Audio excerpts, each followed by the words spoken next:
Mesdames, Messieurs, bonjour et bienvenue chez nous. Bienvenue encore sur cette émission. Bienvenue encore pour pouvoir consommer nos programmes. On vous dit tout le temps que nous sommes disponibles pour vous offrir le meilleur de la République démocratique du Congo. C'est avec votre magazine qui va sur terrain, qui va puiser les réalités au fin fond de la République démocratique du Congo, puisqu'aujourd'hui nous sommes dans la commune de Mongafula, précisément dans le quartier Lutendele. Derrière moi, vous observez ces grands fleuves qui se dirigent déjà vers le Congo central. Mais certainement, nous sommes à l'entrée Bel-Air à Lutendele. Vous connaissez tous Lutendele, c'est vraiment un milieu tellement flatté actuellement, tellement inspiratif, parce qu'on constate déjà que elle est en train de prendre une nouvelle disposition, une nouvelle forme.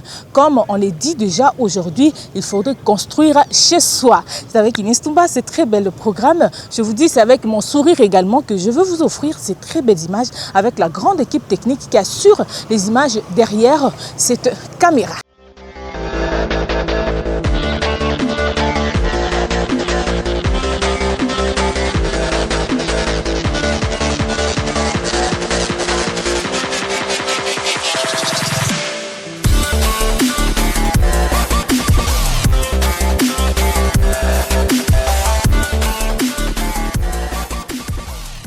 Comme je venais de le dire, ce sera en cours de ce programme, mesdames et messieurs, que nous allons vous faire découvrir ce dont le chef de l'État, le président Félix-Antoine Tshisekedi Tshilombo est en train de dire et ce qui est en train de se faire sur terrain. Je venais de dire tout à l'heure que nous sommes à Lutendele, bien sûr. Vous voyez de loin, c'est déjà l'entrée Bel-Air. Bel-Air, ça nous indique le commencement de Rocadre. Pas seulement le commencement, c'est l'une des milliers que nous avons trouvé comme repère aujourd'hui de pouvoir vous offrir les activités, les déroulements de cette construction, de cette grande route qui inspire, qui donne cette envie de rester en RDC, de consommer notre pays et nos terres dans ce cadre des infrastructures, n'est-ce pas, le recadre de la commune de Mongafula. En tout cas, je sais que nous n'allons pas seulement parler en français, nous allons parler également en lingala, on va parler en Tshilumba, on va parler Kikongo. En tout cas, on va exploiter toutes les langues nationales justement pour que le message passe partout. On a dit ceci, nous sommes à l'entrée Bel-Air. Vous voyez, il y a des camions qui passent, c'est-à-dire que la construction est en train de se dérouler à merveille. C'est une trajectoire qu'aujourd'hui, le Congolais est en train de consommer. Pour aller vers le Congo central, pour aller dans différentes d'autres communes, il faudrait pratiquer ce chemin. C'est facile pour moi, comme je le fais aujourd'hui, et ça sera aussi facile pour vous, comme vous allez le faire demain. Alors, c'est avec mon sourire que je continuerai à vous dire de quoi il s'agit. Je prends cette autre direction pour vous laisser consommer ces belles images de rocade.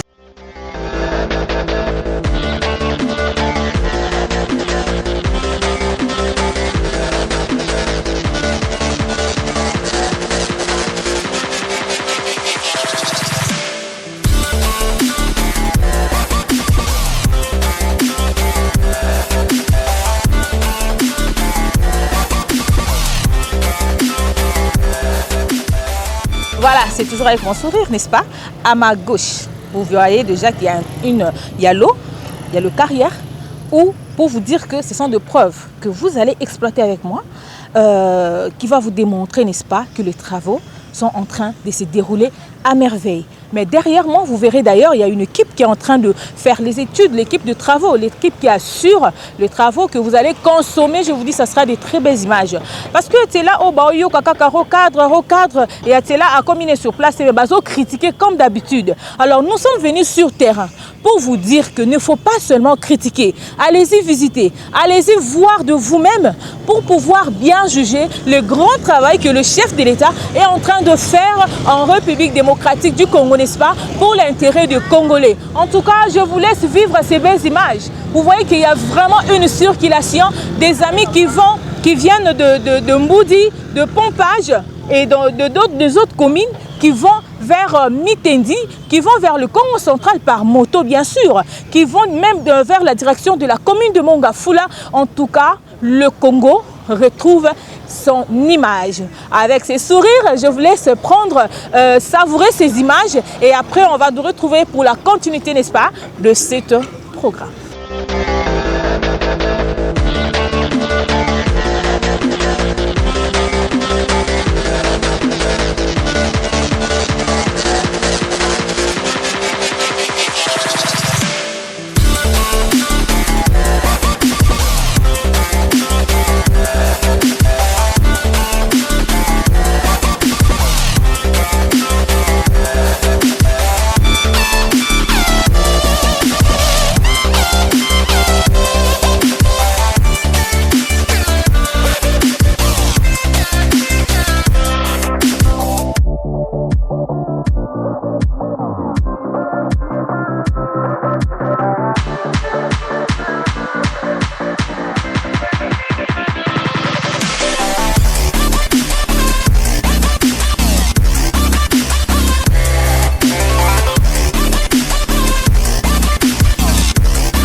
Voilà, mesdames, messieurs, en tout cas, nous sommes en train de contempler ce beau milieu qui se trouve encore à Mongafula, à Lutendele, dans le quartier Lutendele. C'est avec plaisir que nous vous offrons ces très belles images. Je vous ai dit tantôt que Congo est Zambo Kanabiso. Donc, c'est Kotonga. Tokotonga Kanambo Kanabiso. Botala Nenge espace verte, jusqu'aujourd'hui inhabité. Ce qui nous fait plaisir, c'est que Toutaki Belair, nous étions avec vous, non? Tosololi, nous avons observé comment est-ce que Misala est bandit. Misala ezoko évolué, c'est-à-dire Misala ya kosala nzela na français babengi recadre, initié par le chef de l'État, le président Félix Tshisekedi.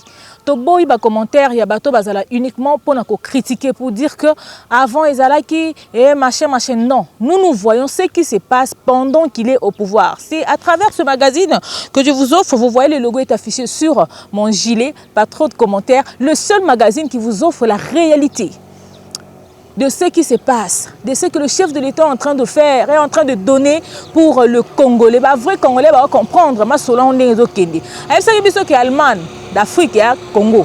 Il y a déjà comme au monde. Na son zélé zate. Allemagne on va tambolande. Banzélé ngoyo. Place Touti. Nous avons vu des écoles, nous avons vu des églises, nous avons vu des hôpitaux, nous avons vu le marché, n'est-ce pas? Alors vous allez dire qu'il n'y a pas la vie. Lutendele o batubaye bakala.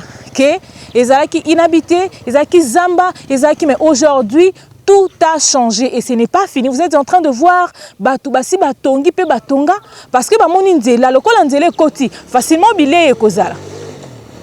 Automatiquement, Makambo Ezali Kosalama déjà. C'est-à-dire, vie ici et Koti, Yozo Zelanine. Le chef de l'État n'a pas besoin de voir comment est-ce que vous soutenir Yé. Yé Aza convaincu qu'il est en train de travailler et il va travailler pour satisfaire le Congolais. Si tu es Congolais avec moi, en tout cas, Banda de Kozana sourire. Parce que peut-être encore tant au mot Mouké Misala ici là, et vous verrez que tout va changer. Mais en entendant, il y a des gens qui achètent déjà des parcelles tout autour. Bah parcelle est comme déjà occupée, bah école déjà, bah la bazo tanga, bah hôpitaux, bah restaurant, donc activité n'y on se faisait déjà. Awa tozana Ngoudiabaka. Awa. Tozana Ngoudiabaka, route vers Mitendi, je crois, c'est à 15 km pour arriver à Mitendi. Facilement, même à travers ma moto, bon, na binomoko, na mituka. En tout cas, Nzela Eza Kitoko. Nous allons offrir bino échange avec les gens qui habitent déjà tout au long de la route. Bako mekako expliquer biso comment est-ce que bazo vivre bangope, ba moment où bazo partager en onde nini. Po yoroba. Nazo banga insécurité lokuta. Na kati ba image bon monake, il y a déjà ba campement partout, il y a ba agent, il y a sécurité, la police partout bazali pour assurer sécurité tout en long. Il y a route recadre. Alors, Tokutani Bongo dans quelques secondes pour vous offrir ces belles interviews.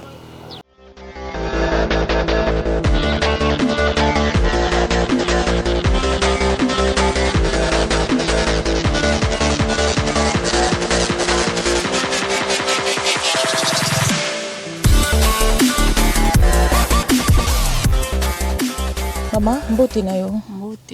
En tout cas, merci de vous biso pa na yo. Ah, oko ipsabso so qui précisément toza wapi. Ah, toza na au revoir ba Congo. Na ngudi abaka te.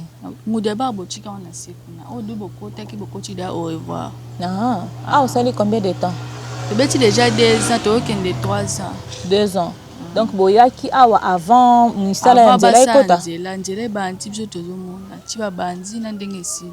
Ezaki na ndenge nini avant tant bino bozalaki? Tant to kota ka sire ezalaka mabele boya. Ti batanzela ba ye bani mama osala. Parce que yoka ki bato ebele bazaki na mapango pembeni ya balabala balongolaki bango bino babenganaki bino te.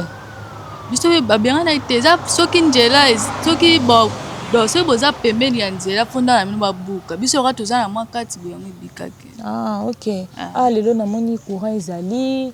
Donc liboso pe ezalaki nango déjà to batiango kaka na mingi te. Ouais exact. Ah to sala ka ba panneau ou bien groupe. Ah ok. Panneau ou bien groupe hein. Ok.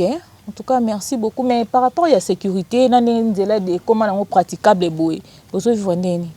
Zo vivre na biso bien pas quand de courant des até. Na mai pe ezan de passe. Ok. To moni oza na bana bakendaka classe. Ezaka ndenge nini par rapport à distance ya robima atis comme mouvement ezali. Des classes faut à transport banda ati na mboko elandi kuna makambo futi 1000 francs.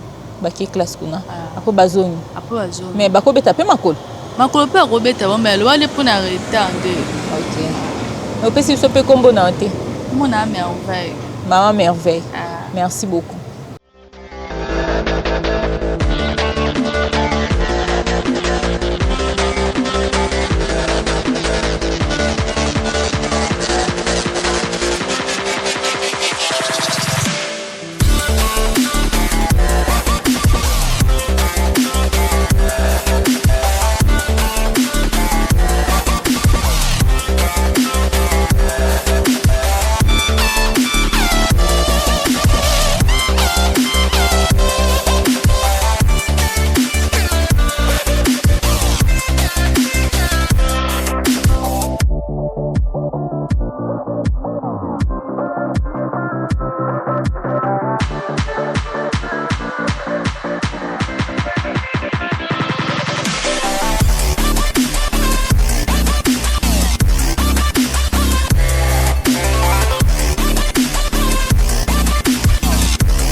Voilà, toujours dans le cadre de ce reportage pour les comptes de votre magazine qui vous offre aujourd'hui les reportages sur le petit détail qui vous loupe, qui vous manque, n'est-ce pas, sur la construction du rocadre de Mongafula qui prend la direction de Pompage, Mboudi, vers,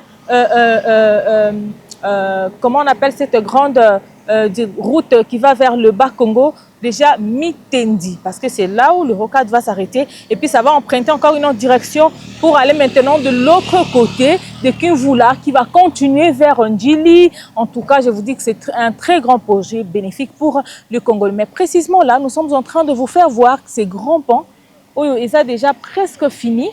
En tout cas, tout ça toujours dans le cadre de cette cette direction, de cette trajectoire, pour faciliter, n'est-ce pas, le Congolais à pratiquer cette direction avec toute élégance. Vous voyez qu'il y a trop de mouvements, une route qui annonce déjà que la joie des Congolais sera effective. Pourquoi? Ça a manqué pendant longtemps. Vous savez, la ville de Kinshasa, les gens qui vraiment barter ou qu'on permettre population et ça là-bas mouvement nango très facilement même. Et zanga qui vraiment, mais grâce au chef de l'État aujourd'hui, pour le moment que Congolais qui n'a pas ça, azélité ndela ici là, azo consommer déjà ndela. N'est bon on a un mouvement, l'activité est déjà en train de s'effectuer, donc pas trop de commentaires là-dessus. Misala nanou libosoto qui kolobana biso belé, mais si vous ne voyez pas les images, si vous êtes convaincu na misala ezali ko sala matesere to ko sabino. Heureusement que notre magazine Eko Sakate biso toza réalité sur terrain. Derrière moi c'est ce grand pont. Omoni ba meki kotenga misamo nzela koyiba na pembeni po misala esala mana kimia nyonso na limemia po biso ba Congolais le quoi toza tellement na besoin et les qui est belé to quoi ko patienter té. Mais pour notre intérêt, pour votre intérêt, il faut tous nzela pembeni tant misala ko sila. En tout cas, je vous dis que les ala poids lourd ya ndenge nini et kolekaka na pétenios. En tout cas, ce n'est pas fini. Nous continuons encore pour vous dire qu'aujourd'hui nous sommes là justement pour vous satisfaire. Vous êtes à l'étranger, vous êtes partout dans le monde. Sachez bien que votre pays a besoin de vous pour vous pouvoir venir investir calmement. Non. Actuellement là, tout est OK. Yaka somba mabele na yo, distance équipée sous tes ponzele eza partout. Awa toza na recadre, n'est-ce pas? Lobby na monga fula, mais lobby toza pe place mususu. Mais pona lelo tokolakisa bino misalo yo salama awa ebandeli ti na suka. Lokwa to sisi na nte, on se retrouve encore.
Mbote papa? Mbote maman.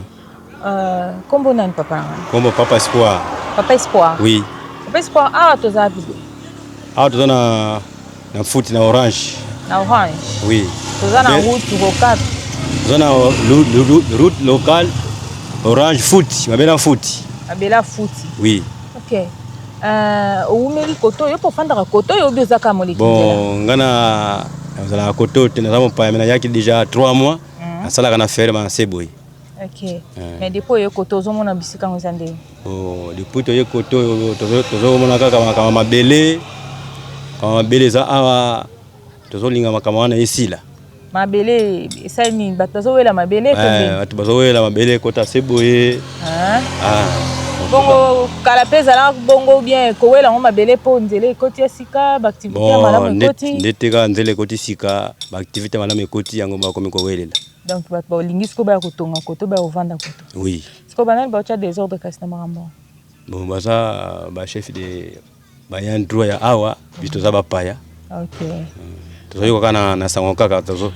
Mais biso za ba paya. Mais zamba la liboso ya koto yo ou bien yaka na o déjà? Yaka déjà.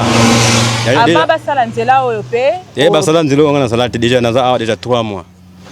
Baba sanzila po bando ya oyebi koto ndenge zalaka te na yebiti mais yo kana sango ke zalaka mabe nzele bongi. OK, félicitations toujours kana sango bazo bakena en tout cas monsieur président salaki bien bango bazo témoigner na bango bon mais yo selon yo mon repé bien que au salika à 3 mois. Mais ndenge ozomonela misala ezokendele oyo. Kitoko namoni pena bien. Batika kama ya conflit de terre pour musala salama bien. Muso bazolinga batonga mais ma conflit wana bazozonga sima. Ngwa to moni keno wana président salama kasi pour assisa makambo za koto pour abana musane bien. Donc il y a 3 mois on ozokende obi oyende kovanda. Ndenge na yebo 3 mois na yebo vanda. Vanda donc leli ko kartango fort. Leli fonga ozolinga nazo ndaku. Mais makama ngo esila. OK. Merci beaucoup. Ndeko mbote na yo. Mbote maman. Tu es na bureau na yo na banda te déranger quelques minutes kara. Oui. On peut si so combo na yo. Problème ité combo na Plivani, oui. Ah. Ndeko Plivani awa eza bureau na yo ou bien telemino kara pamba ozo mupepe. Bon, awa eza bureau na ité mais toyende toyeko somba nde crédit toza passager tozo leka. Bozo leka na bino. Bozo kende boza mo cop na no koto yo ou bien. Bon, toza la pe koto te. Na vanda pe koto te na yaki na cadre musala ndenge ndeko na utso lobaka siko to yaki na cadre musala donc toende na cadre musala yango tozo fanda nde koto mais to fandi na mbanzangu ngunde. Ah, mais l'impression na yo par rapport ya nzela oyo ndenge koti koto yo vi ndenge ezokota na quartier Fouti donc et qui vous la pardon au moins ndenge ni. Bon, en tout cas activité o ezo sala makoto en tout cas félicitations par président Nabiso Félix Antoine Tshisekedi Chilombo en tout cas azo sala vraiment effort pour nanzela o ebonga activité msusu ekota pesus. Et bongo koto ezo joje te mo ko vanda koto te. Bon, ko vanda koto eza nango bien mais makambo nde o ezo leka koto ko welela mabele tout cela yango nde ezo pesa batunde moi conflit moko boye pona makambo na esila. De biso tozo linga makambo na esila. Merci beaucoup. Donc message ka moko passer au chef de l'État kaka félicitations na ye pour na msala kitoko oyo ezo salama. Vraiment merci. Te mama biso. Mbote mama. Kombo nani? Mama Ani. Mama Ani, tokuti na bureau na auto déranger te. Au pied soka tango mukie. Mama Ani ozotonga se ko vanda musika te ovandi koto kaka. Nazaka pembeni na fanda musika te. Ah, alors tento tu na kama mituna ebisa biso depuis nzela oyo etongami koto bozo vivre lolenge ni. Toza bien. Boza kimia. Sécurité ndeni. Sécurité ezate mais makambo ya mabe ezate. Sécurité ezate su ndenge ni. Sécurité ogana yebi. Ezake tota na ba soda bazo kengela biso. Siko biso za na ba soda bazo kengela biso te toza ka kimia. Kasi ata basoda bazate soki monguna azotungisa bino te bana mabe bazate eza pe kimia no? Te banguna bazate. OK. Mais c'est quoi nzela ezo faciliter bino ba mouvement nini? Eza un avantage na bino na ba point nini? O bino bo sepel na. Nzela oyo to sepeli nango po ezaki mabele. Mabele wana bande ko tongisa batu mitu kezoleka bien te ba moto ezoleka bien te. Siko bachele biso makadam. Bato ba omele susu na nzela te atandenge bakachana no ribate mais bato ba omele na nzela te. Bozo faciliter boke musika ozongi pe rapidement. OK. En tout cas, merci, maman. Tu dois avoir les massettes, moi. Quand tu as vu mon muheta, moi, bébé. Mujijula jani kapa fubanyu kuibaka bya bunto. Bachifubibaka no ndambu siko bakaji ko kubibaka kujibaka kwa. Wahinga ndi mulinga. Toje no muhinga. Sava. Tuyana mu makuru jo mu mai. Totiana nshilo bezano nshileo. Avantage nchingani. Shintu jibulenga bwenda nchi. Bulenga bwenda bwalu uvunyi lusenga lwa buntu. Luvulu tatisha bene myoto. Lutatisha bene mashini pinje bakaba bita musangu mueleka bibya lutatuta. Pinje ku muji muwe. Yuheta bakiliya. Muji muwanyi chere mwangale bakiliya ba bunyi to bwalu bwa bantu kimbani kubwela ba bunyi. Mais batu bafita kama bali pinje no munangana ni bantu babunyi. OK, tutu to me mula ni chilamba mwa kuntela mutelo. Njintela. Kimushinga mukola to. To chana tala kumushinga mukola. Ah, tujuwe. Tujumo orange. Orange, abigene ka nani orange. Quartier Kimvula. Kimvula. Bahinga na monga full. OK. Là du compliqué. Toi fumie ko batambila ni ngoja baka futi. Aho tuboela mona ni mukimvula. Mu orange, mu kota monga full. En tout cas, merci beaucoup. Bintu biende bishi. Mushinga kote odi bishi. To mushingu juende bintu. En tout cas, tant je connais toi secrétaire. Merci. Tozonga na lingala soki oza na message nino ko adresser na chef de l'état to pe bosenga nini oyo bino bat bovandi pembe na nzela bino nde bozo ba réalité o eza pene ya solo o eza ke mokona mboka ki ko sala lisusu par rapport ya koleka oyo nzela yo tuko salama.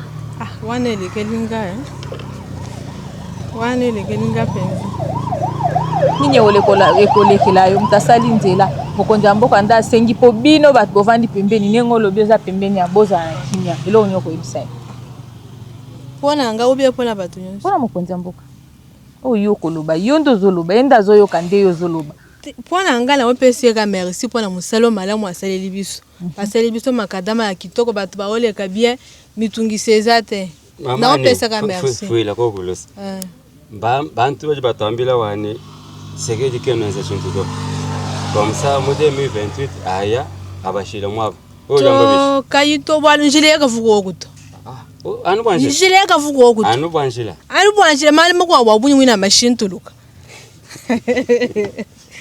seke boy wenze bishi asomba acha somba seke a continuer mutuba mba continuer a continuer ça va ok merci beaucoup bote mama bote aya kombo nani mama nga mama Alpha ovandi pembeni awa to ye kaka koya pona oteka epa na ngai à 0 mètre awa okotia depuis combien de temps azali une année awa ok sikwa bofandi ndenge nini na nzela sika oyo batongi oyo bofandi ndenge nini bofandi bien bosepela to ndenge tofandi bien tosepeli na nzela na makadama Fwaji apesi biso valeur na makadama tosepeli pensa oyebisa nini ye napesi merci bele asuka ka wana ndenge asali makadama aba asala biloko ebele afongola ba nini ba maison ba nini ba nini ba kotonga hôpital minene ba hôpital ya minene ba école mai nzembu courant tozalaka na courant te OK tozaka kabu mais balobi ki na 2028 azokende so totangi lelo ti 2028 nikolezo koma na suka abima te ya afanda kaka asala makambo ebele asala ta 100 ans abima ya kufa na pouvoir oyo. Merci beaucoup.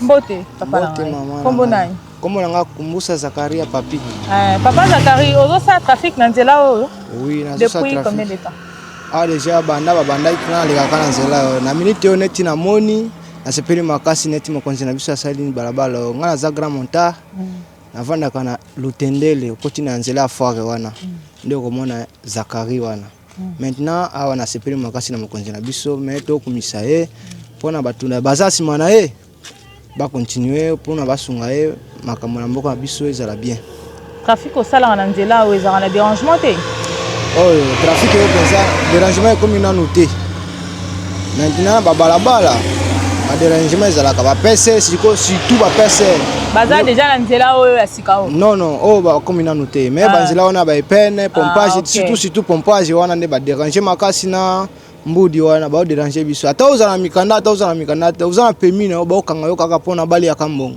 vraiment maintenant biso wana kuna nde côté wana nde biso to souffrir makasi boto yeba likambo nini ele kaka pona place wana vraiment mais siko na nzela obosaka ti ngonga nini ti butu air nyonso boza libre toza libre muto akosala biso makambo te soki ozana mama ba nini ba faille de sena biso bazalaka kuna opesika bango mama esili bango bazaka entrakaseri te vraiment na osepela na place wana. Alors message ko yebisa ye mo mokonzi mboka ezani par rapport à msaki kitoko asali libi vela na sepeli makasi pona neti asali mosala oyo naza sima na epe tokotika ete na sepeli makasi parce que tokomi privilège makasi na nzela oyo ma bakitala yo moko bakilo eza côté oyo est-ce que soki nzela eza mabe koleka na bakilo oyo moi eza te yango na sepeli na pe na komisie na tombo yo likolo penza a continuer ka bongo.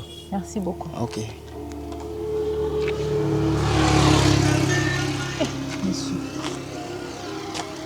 Faut démarrer, démarrer. Mon bon, on est salamé.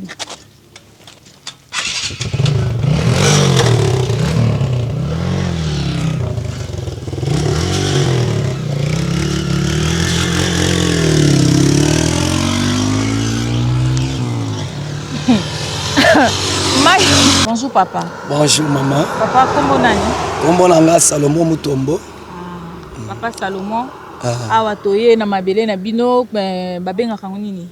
Awa toza na Orange. Quartier Orange, oui. Quartier Orange. Oui. Bongo Kimvula wapi? Nyonso eza Kimvula mais kotonde babenga Orange po piso pe toye sika mais tosali ba 2 ans awa. 2 ans. OK. Na 2 ans on a si beau participer na komona lolenge bazali ko sala nzela. Tokutaki nzela ba gravier kaka nani batie makutano nde batie te. Mais tosepeli ndenge musale salami nzela munene kitoko. Oyo mokonzi mboka asaleli biso koto. Avantage na nini? Avantage ya nzela oyo eza yake ba mituka ya poids lourd. Ndenge nzela ya matadi wana eza muke. A partir ya mitendi wana ko ba mituka oyo ezokende ba rond-point nga ba nini ekokota na nzela munene. A côté ya Kimwenza wana batikiti na limité. Wana nde ezo facilité pour l'embouteillage na nzela matadi kibala.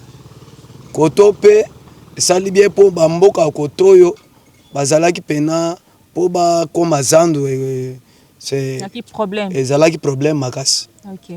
Mais à travers nzela quand même raccourci komi bozo kende. À travers nzela ata zando ata solingo kende wapi okende nayo kitoko. Na tango mukie pe. Na tango mukie. C'est-à-dire na bato baza kuna na ville na biso tokomi ndenge moko. Kitoko mingi. Kasi à part yango constant la mineza lisu nini? À part yango nzela oyo nde salami boye ba criminel bazokotaka mingi na babutu bazosalelaka bato mabe.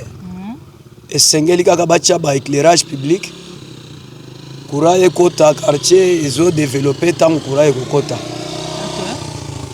Donc batu Kishasa eza munene koto eza nanu batu nanu batongi te tango courant ekokota ekobenda batu mususu embouteillage kuna diminuer parce que embouteillage ezebele po batu bazaka esika moko lokola espace eza koto il faut mokonzi mboka kotsela biso courant ba régie des eaux eza pembeni bakotsela biso na mai eko facilité pona batu akoto oyo bazala à l'aise.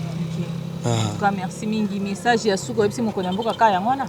Message ya suko na kopesa na mokonzi mboka na tondi na mokonzi mboka vraiment azana vision ya kosalela bana mboka makambo ya minene. Na yango nazo senga yazala kana volonté ya kotala banzela mususu neti banzela ya ba telecom wana nde zo facilité que Kishasa se développer na makambo ya transport. Merci. Mama ngai kombo nani? Kombo na Rachel. Mama Rachel. Mama Rachel lelo to na mabele na bino to sona na bino muke par rapport à ndenge bozo vivre koto ndenge mokonzi mboka azwaki makanisa kosala nzela po mouvement koto eza malamu. Nini ko yebisa? Moi pesa ngentandi matondo mingi. Samba message na betu njila nene. Kima ye manke betu manzembuke luve. Shira kufana na nganda yo va faire kana ko kila meko kakapidia beto kota nanzo avant atujila tubi ba kola leta sambana kutanga to fanda mbote kwako njila mpime mana TV yo ina beto sengandi asa atala pe kwako asa atujila betu ba bima mpia bien betu sepela mpile metu me sepela na njila kwako yo ina mova fosom musosi mutu bilandi mapesa matondo mingi na yandi. Mbote mama? Mbote. Awa toyebo elelo toyeko tala bino bobotela biso solo ndenge nini bozo vivre koto yo na nzela sika mokonzi mboka asili kotonga pona peuple congolais.